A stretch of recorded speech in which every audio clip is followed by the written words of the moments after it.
ආයුබෝවන් දෙනියාය මූලික රෝහලේ සෞඛ්‍ය ප්‍රවර්ධන අංශය ගෙනෙන දැනුවත් කිරීම වැඩසටහන් මාලාවේ පළමුවැනි වැඩසටහන. අපි අද ඔබව දැනුවත් කිරීමට බලාපොරොත්තු වන්නේ මව්කිරි දීමේ වැදගත්කම පිළිබඳව.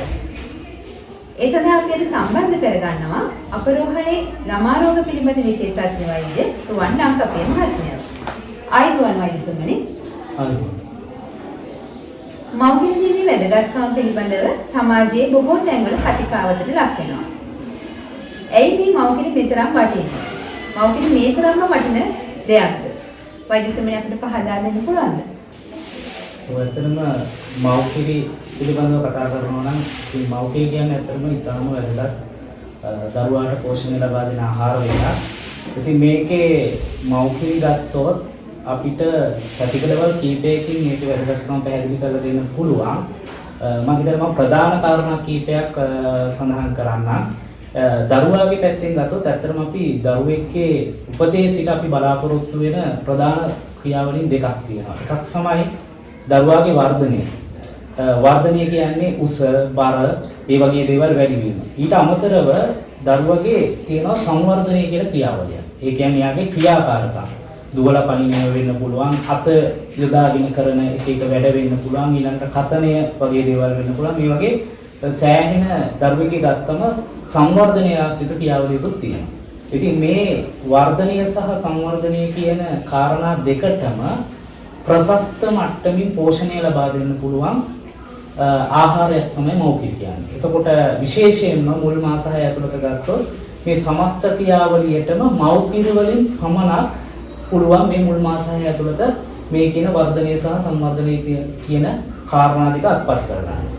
එතකොට ඒ එක පැතිකඩ. ඒ වගේම අනිත් පැත්තෙන් ගත්තම දැන් අපි දරුවෙක් හරි එහෙම නැත්නම් දරුවෙක් ගොඩක් වෙලාවට වෛද්‍යවරයෙක්ට පෙන්වන්න සිද්ධ වෙන්නේ. එහෙම නැත්නම් රෝගලකට ඇතුළත් කරන්න සිද්ධ වෙන්නේ.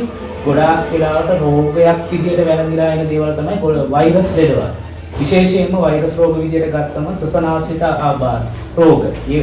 අපි කියනවා සාමාන්‍ය හෙම්බිරිස්සාව, කැස්සෙම්බිරිස්සාව, නියුමෝනියා තත්ත්වයන් ඒ වගේ දේවල්.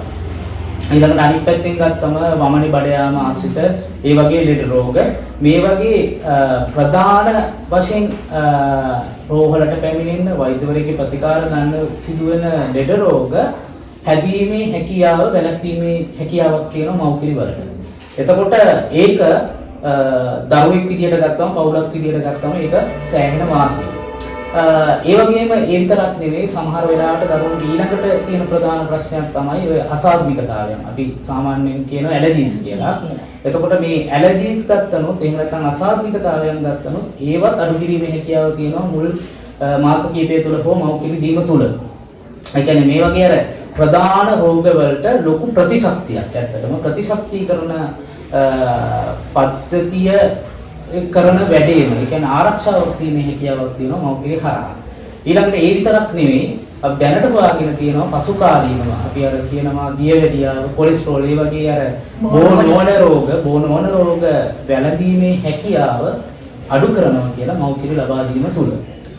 ඊළඟට මම හිතන්නේ අපේ දෙමව්පිය විදිහට ගත්තම සමාජයක් විදිහට ගත්තම අපි හරි බලාපොරොත්තු වෙන සාධකයක් තමයි දරුවන්ගේ මේ අධ්‍යාපනය කියන එක. එතකොට මම හිතන්නේ දරුවන්ගේ අධ්‍යාපනය ගත්තම අර මොළයේ වර්ධනය කියන එක සෑහෙන වැදගත් වෙනවා මේකට අදාළව.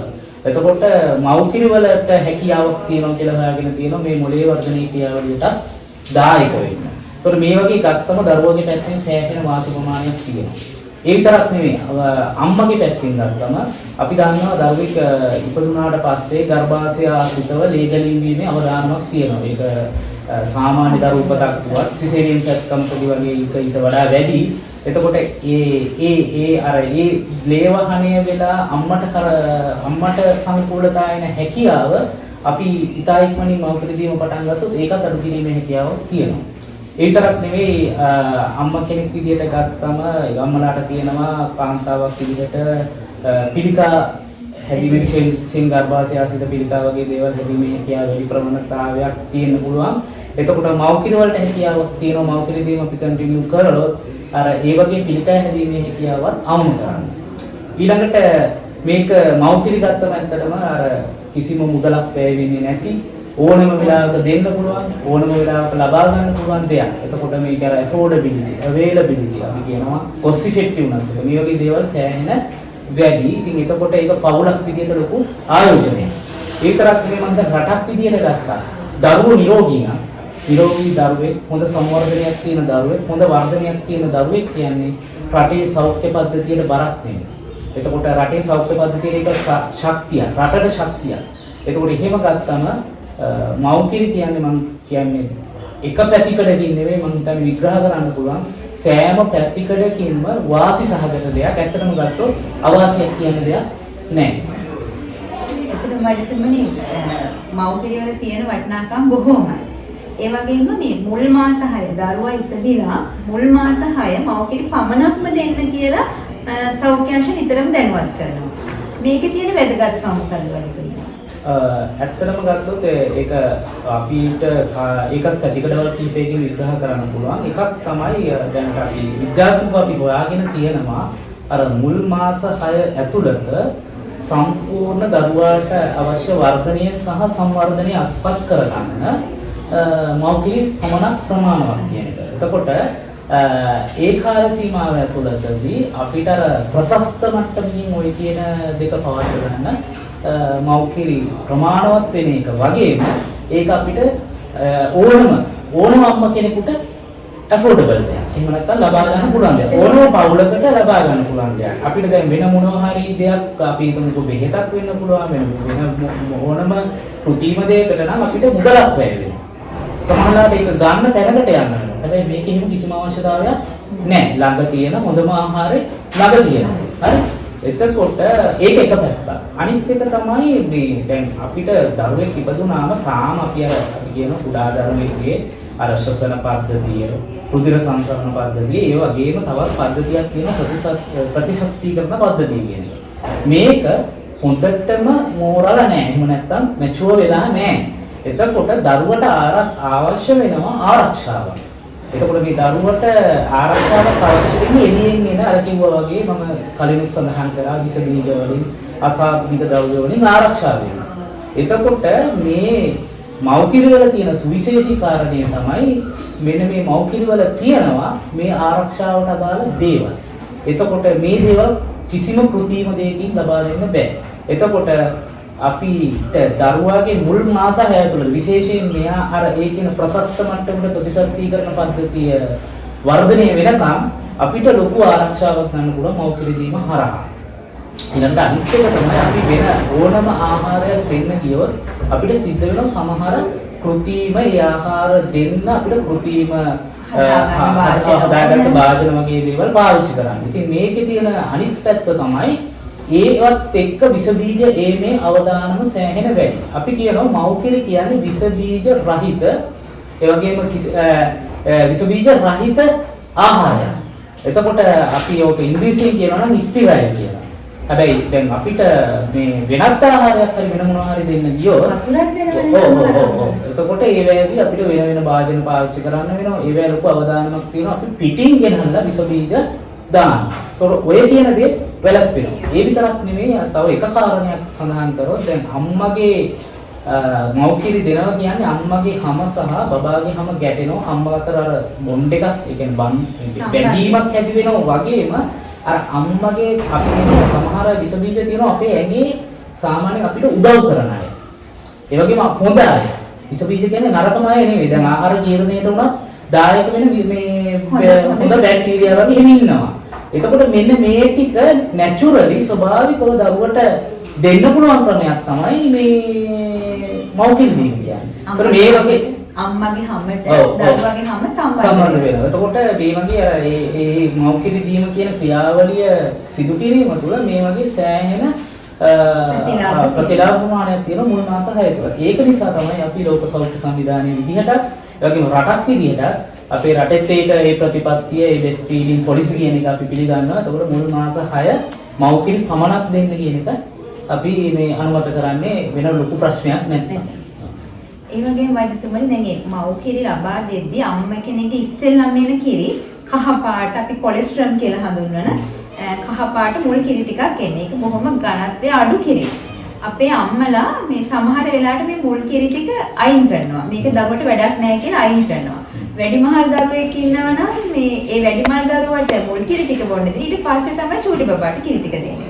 වෛද්‍යතුමනි මොකද්ද මේ අම්මලගේ තියෙන මේ මතය ගැන ඔබතුමාගේ අදහස? අපි ගත්තොත් ඒක ඉතාල වැදගත් ප්‍රශ්නයක්. දැන් අපි සාමාන්‍යයෙන් ඔකට අපි කියනවා මුල් කිරි ටික අර ධන අඩු කිරි ටිකට කියන කොලෙස්ටරෝල් කියලා. ඒත් මේ කොලෙස්ටරෝල් කියන එක මේ හැමදාම එන්නේ නැහැ.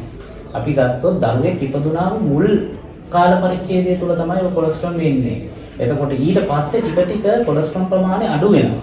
ඇත්තටම ගත්තොත් මේ ඔය මුල් කිරි ටිකේ තමයි වැඩිපුර තියෙන්නේ අර මං කියපු විස බීජ වලින් ආරක්ෂා වෙන්න අදාළ අපි කියනවා මේ අර ප්‍රතිශක්තියට අදාළ දේවල් ටික. එතකොට අපි කියනවා අම්මසෙන් ගත්තොත් ප්‍රතිදේහ, ප්‍රෝටීන් වර්ග, විටමින් වර්ග වගේ තියෙනවා විස බීජ මර්ධනය කරන්න පුළුවන්. එතකොට මේ කිරි ටික හරි වැදගත් දරුවට. මොකද ඒක ස්වභාවිකවම මුල් කිරි විදිහට බබාට දෙන්නේ අර බාහිරින් එන ප්‍රතිශක්ති ඒ කියන්නේ මෙයා බාහිරින් එන විස බීජ සහ අනිකුත් අර දරුවාට වෙන්න පුළුවන් අවදානමක් තියෙන දේවල් වලින් දරුවෝ බේරගන්න ඇත්තටම කියනවා. ඒක ස්වභාව ධර්මයෙන් හදපු ක්‍රියාවලිය. එතකොට මම හිතන්නේ අපි ඒ ක්‍රියාවලියට පටහැනි වෙන එක නෙමෙයි කළ යුත්තේ. එතකොට මේ කිරි ටික ඇත්තටම දරුවට දෙන එක වැදගත්. ඒක තුල තමයි දරුවා ආරක්ෂිත වෙන්නේ. එතකොට අපි අර ඒ ටික අයින් කළා හරි ඒ ටික එහෙම නැත්නම් වෙන දරුවෙක්ට දීලා හරි දෙනවා කියන්නේ අපි අර සාමාන්‍ය ක්‍රියාවලිය ඇතුලේ දරුවාට තියෙන ආරක්ෂණය අඩු කරනවා වගේ ක්‍රියාවලියක්. ඒ නිසා මම හිතන්නේ ඒක හරිම වැදගත් ඒ කිරි ටික දෙන එක දරුවට දෙන එක. ඒ වගේම වෛද්‍යතුමනි දැන් මේ බබෙක් චූටි බබෙක්ට කිරි දෙනකොට අම්මගේ පෝෂණය දරුවට කිරි දෙන අම්මගේ පෝෂණය වගේම ඒ අම්මගේ මානසික තත්ත්වය යහපත්ව පවත්වා ගැනීම ඉතාම වැදගත්. එහෙම නේද වෛද්‍යතුමනි? ඔබ හරියටම හරිය. දැන් මොකද කිව්වොත් දැන් අපි මේ මව්කින් දෙන ක්‍රියාවලිය අපිට එළියට පේන්න තියෙන්නේ පියයුරු දෙකක් දරුවෙක් ඒ වගේ වුණාට මේකේ විශාල සම්බන්ධයක් තියෙනවා අම්මගේ මොළයත් එක්ක. එතකොට මොළයේ තියෙන එක කොටසක් තියෙනවා හයිපොතැලමස් කියලා කියනවා. ඉතින් අපි එතකොට මේක මේ කොටස හරිම සංවේදී අම්මගේ මානසික මට්ටමත් එක්ක. දැන් උදාහරණයක් විදිහට කිව්වොත් අම්මා වේදනාවෙන් නම් ඉන්නේ. අපි කියනවා දැන් සමහරවිට තද කැක්කමක් වගේ තියෙනවා වෙන්න පුළුවන්. කිසිම සිසේනිය සැක්කමක් කරලා වගේ කියලා. මේ වේදනාව කියන එක බලපානවා කිරි හැදෙන එකට. ඊට පස්සේ බබාගේ හඬ ඇහෙන එක.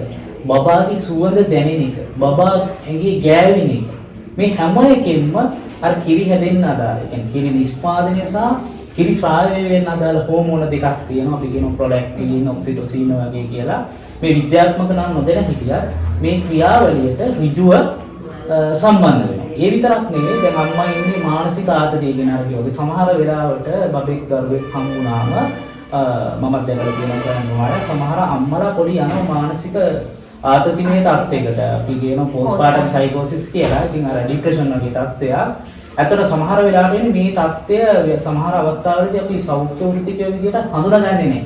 ඒ නිසා සමහරවිට අපි මේ අම්මා කියන දේ අහන්නේ නැහැ. එනද අම්මා මේ ඒ වගේ අදහසක් හදාගෙන සමහරවිට අපි අම්මට තව පොඩි ස්ට්‍රෙස් එකක් එහෙම නැත්නම් බලපෑමක් කරනවා. සමහරවිට ගෙදර අයත් මේක කරනවා. හැබැයි ඇත්ත தත්ත්වය තමයි අපි අම්මට උදව් කරන්න ඕන.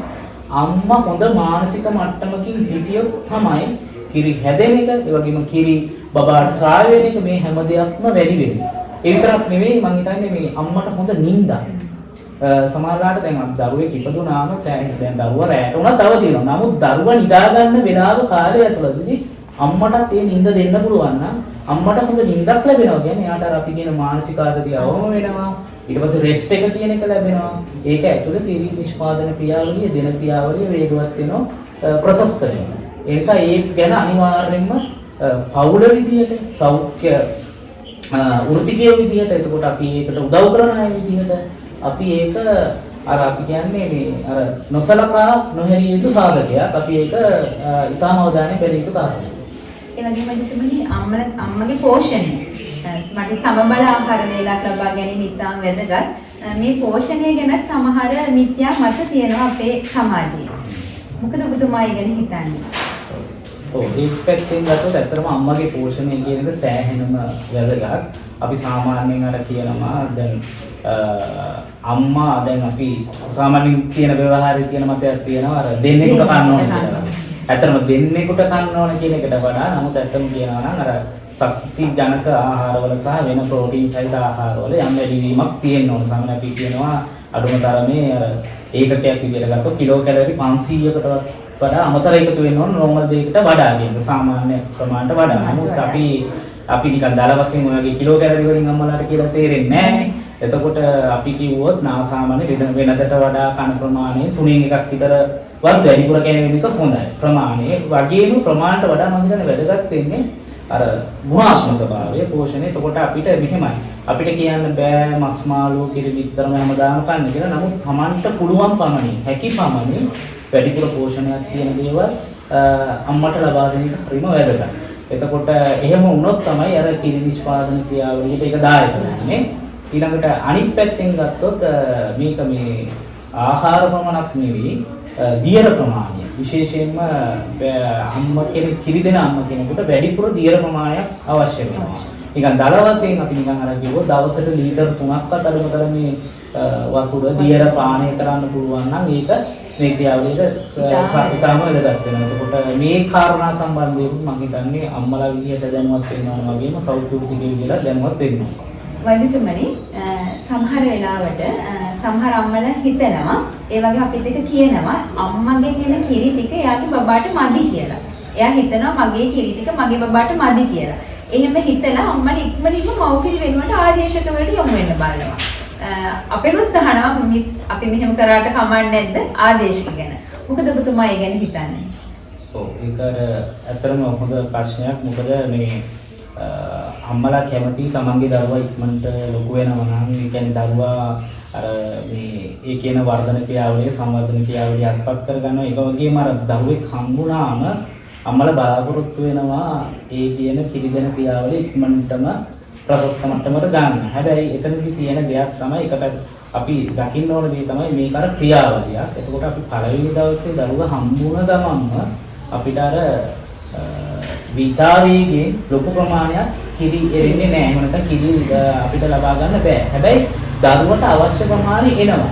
එතකොට මේකේ ටිකක් අපි කියන්නේ සතියක් වගේ කාලයක් ඇතුළත තමයි ප්‍රමාණිකව මේ කිරි ප්‍රමාණය එන්න වැඩි වෙන්නේ. හැබැයි ඒකට අපි අර නිවැරදි ක්‍රමයට කිරි දෙන එක, ඒ වගේම අර මූලික කාරණා අර මම කිව්වා වගේ ඒ වගේ දේවල් ටික කරන්න ඕනේ. එතකොට දැන් ගැටලුව තියෙන්නේ අර කිව්වාගේ දැන් අර මුල් කාලේ තියෙන කිරි අඩුව සහ මේ කියන කාරණා ටික නිසා අපිට වෙන ආදේශකයක් ඕනද කියන එක අම්මාලාගේ පැත්තෙන් එහෙම නැත්නම් තාත්තා වෙන්න පුළුවන් එහෙම නැත්නම් පවුලේ පැත්තෙන් අනිත් ඒ උදව්වට ඉන්න අයගේ පැත්තෙන් යොමු වෙන කාරණයක්.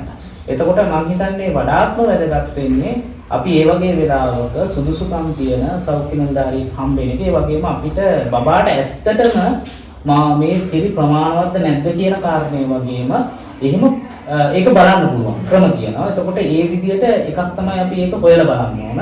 ඊළඟට දෙවෙනි කාරණේ තමයි අපි ප්‍රමාණවත් නැති වුණත් මව්කිරි වැඩි කරගන්න ඒ කියන්නේ අපි හිතමු අපි දෙන ක්‍රමය වැරදි නම් මව්කිරි. ඒ කියන්නේ බබාට හරියට අල්ලගන්න බැරි වෙන විදිහට නම් දෙන්නේ. එහෙම නැත්නම් අපි ඒ අම්මට අර කියන වගේ ඒ කියන්නේ මව්කිරි හැදෙන්න ඒක ත්‍රාව වෙන වැඩිපුර සපෝට් එකක් දීලා නැත්නම් ඒ වගේ ක්‍රියාවලින් නැවත නිවැරදි කරන්න පුළුවන්. ඒ තුලින් අපිට කිරි ප්‍රමාණය වැඩි කරගන්න පුළුවන් ඇත්තටම අඩුවක් තිබ්බා. හරි. එතකොට ඒ වගේ අර එහෙම අපි අර හරියට මේකේ තියෙන ඇත්තටම මව්කිරි අඩුද නැද්ද අඩු නම් වැඩි කරගන්නේ කොහොමද? ඔය කියන එකට යන්නේ නැතුව අපි අර එකපාරටම අම්ම කෙනෙක් හරි පවුලෙන් හරි මේ ඉල්ලීමක් කර පමණින් සහ එහෙම ආදේශක වලට යන එක සුදුසු නෑ. ඒ වගේම අම්ම කෙනෙක් වුණත් අර මට කිරි මදි කියලා හිතනවට වඩා මගේ මේ කියන කිරි ටික එන්න වැඩි වෙනවා. මේක වැඩි කරගන්න පුළුවන් කියන අර ධනාත්මක චින්තනයේ ඉඳගෙන නමුත් Tamanට වරි එකක් කනගාටුවක් කියන සැකයක් තියෙනවා නම් අර ඒකට සුදුසුකම් තියෙන ඒක ඒ සැකේ හරියටම निराකරණය කරලා දෙන්න පුළුවන් තැනකට යොමු වෙන එක තමයි වඩා සුදුසු. Taman ඒකෙල්ලිලා Taman ඒකට අදාළව පිළිතුරක් හොයනවට වඩා. එතකොට පවුලයටත් කරන්න තියෙන්නේ එහෙම තමයි. අම්මා එහෙම වරි එකක් තියනවා නම් පවුලයටත් කරන්න තියෙන්නේ එහෙම තැනකට අම්මත් එක්කම යොමු වෙන්න. ඊළඟට වෛද්‍යතුමනි දැන් මේ මව්කිරි දරුවට ප්‍රමාණවත් තරම් ලැබෙනවා කියලා දැනගන්න පුළුවන් සාධක තියෙනවනේ අම්මට. ඔව්. අපි ඒ සාධක ගැන පොඩි පැහැදිලි කිරීමක් කරමු. ඔව්. ඇත්තටම ඒක ගැන ඇත්තටම දැනුවත් වෙලා ඉන්න එක හොඳයි. දැන් අපි සාමාන්‍යයෙන් කියන්නේ අපි දරුවෙක් සාමාන්‍ය ලොකු සංකූලතා නැත්නම් සාමාන්‍ය අපි කියන්නේ සති ගාන සම්පූර්ණ වෙලා ඒ වගේ වුණාම සාමාන්‍යයෙන් අපි සාමාන්‍ය ප්‍රසූතියක් නම් දවස් පැය 24කට පස්සේ මුත්‍රා කක්කා ඒ වගේ දේවල් පාස් වෙලා නම් අපි ටික ඩිස්චාර්ජ් කරනවා රෝහලෙන්. ඒ වගේම සිසේරියන් සෙට් කරනවා නම් දවස් 2-3කට පස්සේ මුදා හරිනවා. ඒතකොට සාමාන්‍යයෙන් වෙන්නේ බබෙක්ගේ ඇත්තටම ඊටාම නිවැරදි ක්‍රමය තමයි බබාට ප්‍රමාණවත් මව්කිරි ප්‍රමාණයක් ලැබෙනවද කියලා නිශ්චය කරගන්න අපි දරුවාගේ බර බලන්න.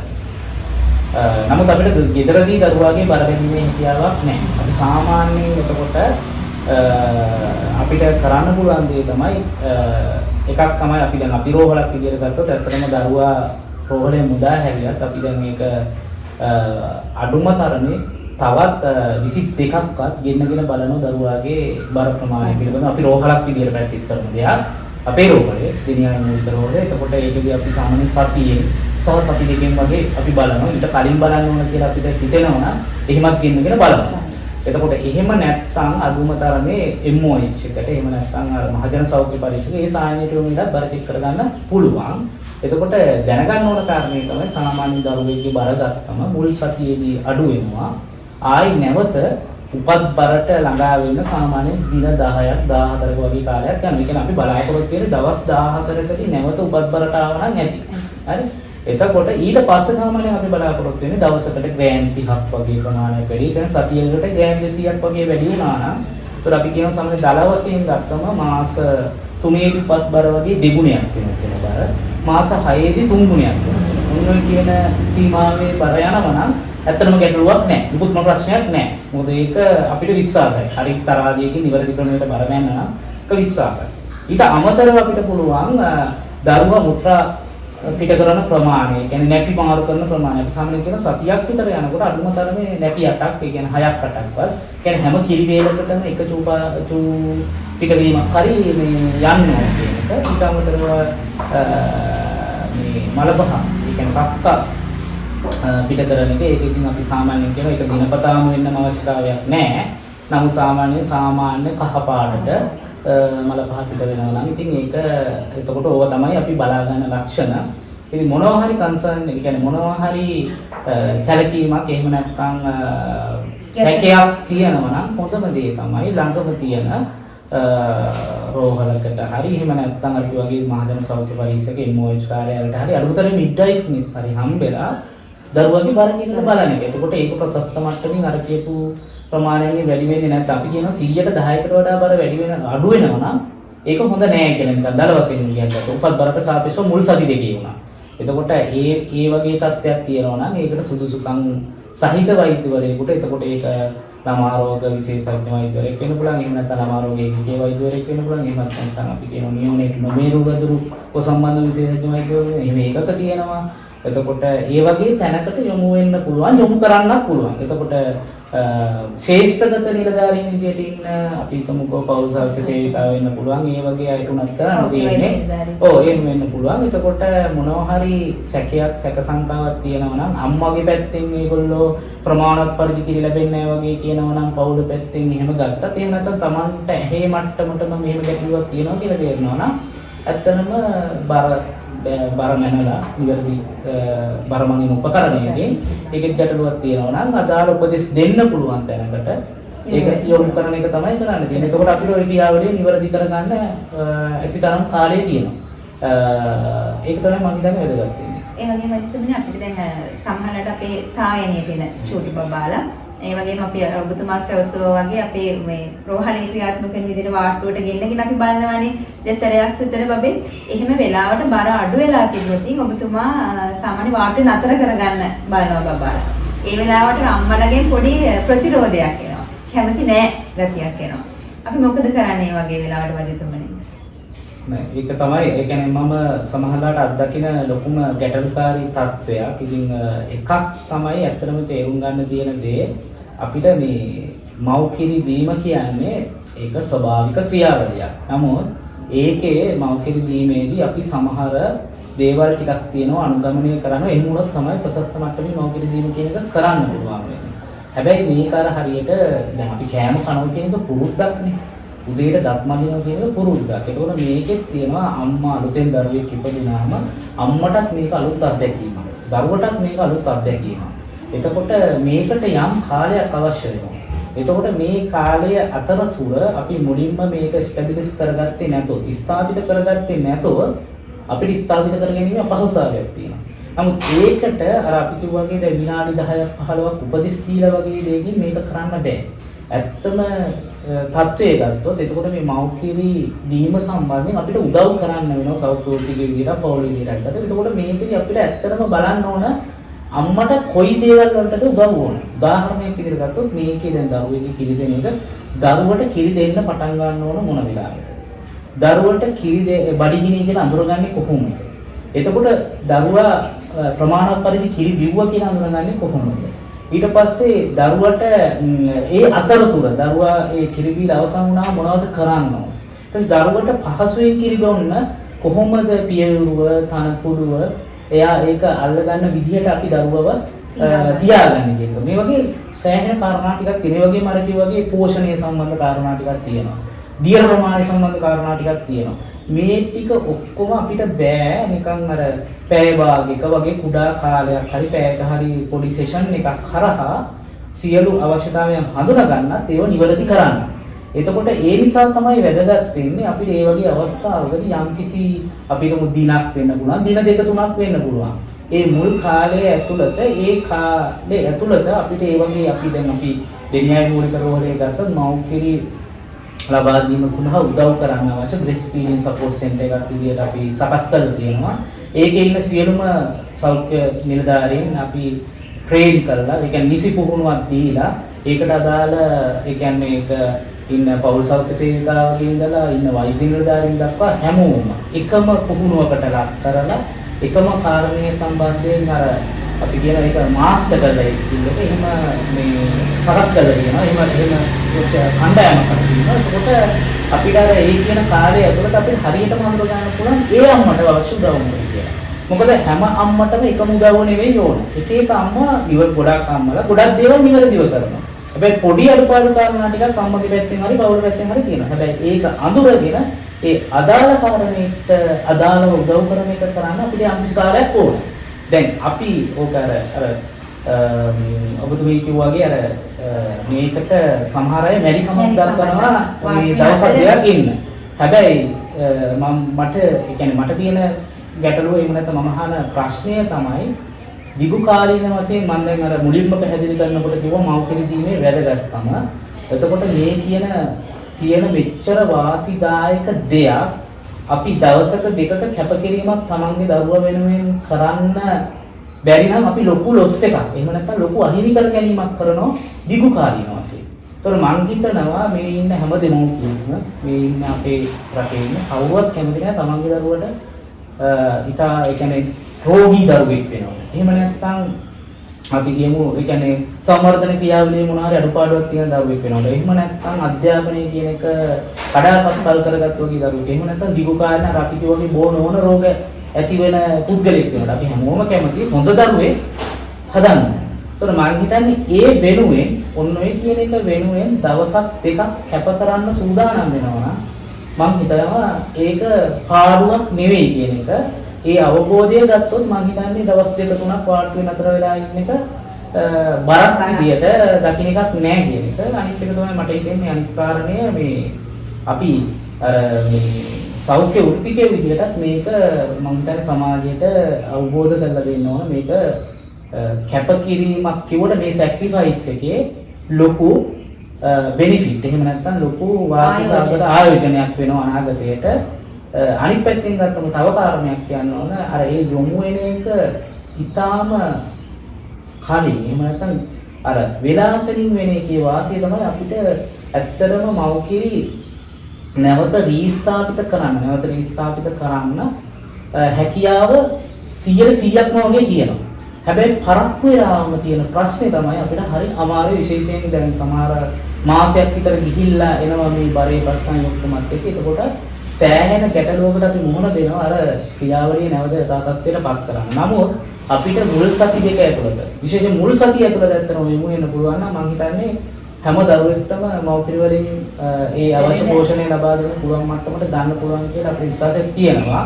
ඒකට අපි උත්සාහ කරනවා සෑහෙන. ඉතින් අර ඒක සෞඛ්‍ය විශේෂ ශාස්ත්‍ර නිලධාරීන්ටත් මට කරන්න තියෙන ඉල්ලීම තමයි ඒකයි දෙමෝපිය වශයෙන් ගත්තොත් අර ගැටලුවක් තියෙනවා නම් විලාසින් ඉන්න. එතකොට හරි ලේසි. අර පරක්කු වෙලා හැමතැනම කියන්නේ පරක් වෙලා ඉන්නේ නැතුව එතකොට ඒ වැඩේ නිවැරදි කරගන්න ඒ ක්‍රියාවලිය නිවැරදි කරගන්නේ අපහසුයක් තියෙනවා. බොහොම ස්තුතියි වෛද්‍යතුමනි. දෙනියාය මූලික රෝහලේ ළමා රෝග ඒකකයේ මෙතුමා ඇතුළු ඒ කණ්ඩායම වෛද්‍ය නිලධාරීන්, හෙද නිලධාරීන්, පෞල් සෞඛ්‍ය සේවා නිලධාරීන් බොහොම කැමැත්තෙන් ඉන්නවා මේ වගේ මව්පිරි පිළිබඳව ගැටලුවක් තියෙන දරුවන්ට උදව් කරන්න. එසේනම් වෛද්‍යතුමනි අද දින මේ මව්පිරි දිනේ වැදගත්කම පිළිබඳව පහදලා දෙන්න අපිට එක්ක සම්බන්ධ වුණාට ඔබතුමාට බොහොම ස්තුතියි. ආයුබෝවන්. බොහොම ස්තුතියි මේ අවස්ථාව ලබා